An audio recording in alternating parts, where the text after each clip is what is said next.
Madame la maire du 14e arrondissement, chère Karine Petit, Madame l'adjointe à la mairie de Paris, chargée de l'égalité femmes-hommes, de la lutte contre les discriminations, chère Hélène Bidard, cher Jean-Paul Héritier, cher Marc Auger, chère Monique Chevalier, cher Michel Perrault, je suis très émue d'être là aujourd'hui.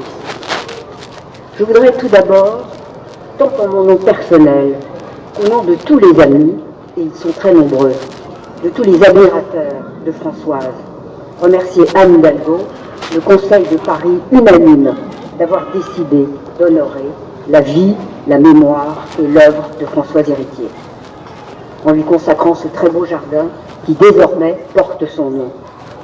Il était temps, il était grand temps d'honorer comme il convient cette femme d'exception. Elle aurait été très heureuse de ce choix pertinent, elle qui aimait tant la nature, qui l'observait, qui était depuis son enfance attentive à la beauté des choses et dont l'un des derniers livres est au-delà des mots, dont elle avait le talent et le goût, un véritable hymne à la beauté du monde, à la beauté des paysages, aux arbres, aux fleurs et aux odeurs. Françoise Héritier était une femme exceptionnelle. Elle réunissait à allier une immense sensibilité à la plus exigeante intellectualité. Elle réunissait en effet des talents, des qualités intellectuelles et humaines souvent opposées et que l'on retrouve rarement réunies chez une seule et même personne. Ethnologue de terrain, elle était aussi théoricienne. Professeure au Collège de France, successeur de Claude Lévi-Strauss, auteur d'une œuvre considérable et à bien des égards séminale, cette intellectuelle, cette grande scientifique dont j'oserais dire qu'elle est un peu notre Marie Curie des sciences humaines, n'était jamais une femme savante.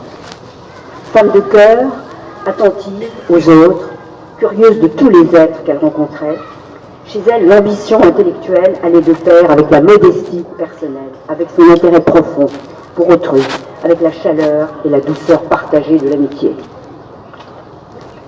Intellectuelle, certes, mais nullement retirée dans une tour d'ivoire, dans laquelle elle aurait pu s'enfermer, et qui aurait consisté en la seule étude des systèmes de parenté.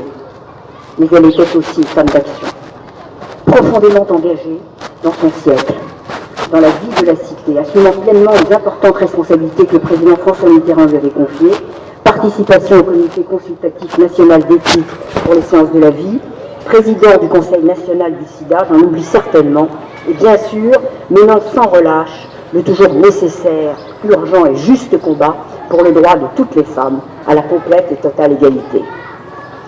Auteur de livres fondateurs, certes savants, mais aussi de livres empreints de sensibilité, de finesse, d'un talent littéraire unique, qui s'adressent et qui parlent à chacun d'entre nous, et qui ont suscité une immense correspondance avec des milliers et des milliers de lecteurs, parmi les centaines de milliers qu'ils ont atteints et émus.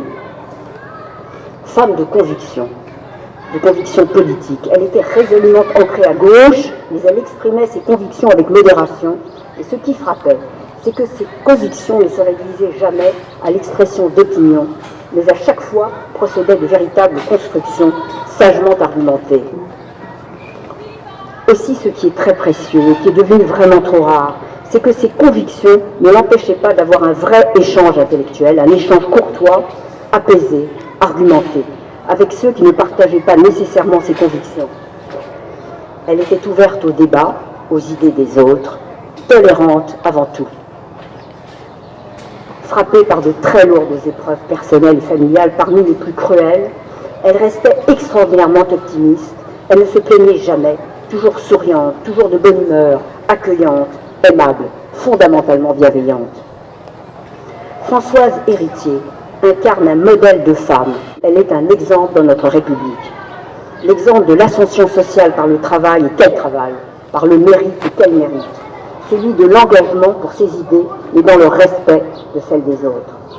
Celui du combat pour l'idéal d'égalité et pour celui de la fraternité, mais dans la tolérance. Et surtout, l'exemple de la valeur fondamentale qui doit être accordée au savoir, au progrès de la connaissance, en un mot à la science. Puisse chacune et chacun de nous s'inspirer de Françoise Héritier. Françoise Héritier nous manque.